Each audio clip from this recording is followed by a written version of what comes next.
বিজ্ঞ উলামায়ে কেরামগণ বলেছেন, তুমি যদি আল্লাহর নৈকট্য পেতে চাও, তুমি যদি আল্লাহর নৈকট্যশীল বান্দা হতে চাও, তাহলে 4টি কাজ শেষ না করে কখনোই রাতে ঘুমাবে না।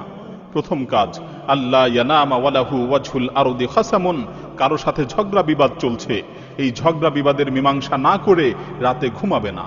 কারণ তোমার মৃত্যুর ব্যাপারে তো কোনো গ্যারান্টি নেই। এই ঝগড়া বিবাদের মীমাংসা না করা অবস্থায় যদি রাতে তোমার মৃত্যু হয়, আর বিবাদী ব্যক্তি যদি কিয়ামতের দিন তোমার বিরুদ্ধে আল্লাহর কাছে বিচার দায়ের করে, সেই সময় তুমি কি করবে?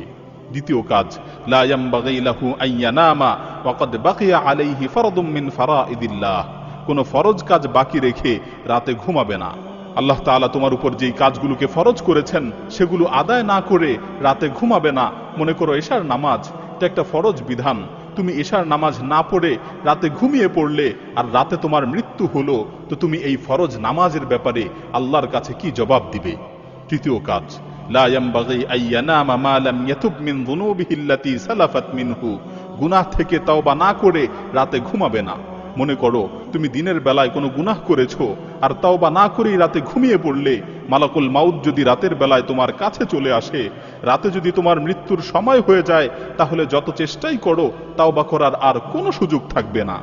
চতুর্থ কাজ, লা ইয়ামবাগি আন ইয়ানামা হাত্তা ইয়াকতুবা ওয়াসিয়াতান সাহিহা, ঘুমানোর পূর্বে উত্তম একটি ওসিয়ত না লিখে ঘুমাবে না। কারণ তোমার মৃত্যুর তো কোনো নিশ্চয়তা নেই। রাতের বেলায় যদি তুমি মৃত্যুবরণ করো, তাহলে ওসিয়ত করার আর কোনো সুযোগ থাকবে না, তাহলে ওসিয়ত করার আর কোনো সুযোগ পাবে না।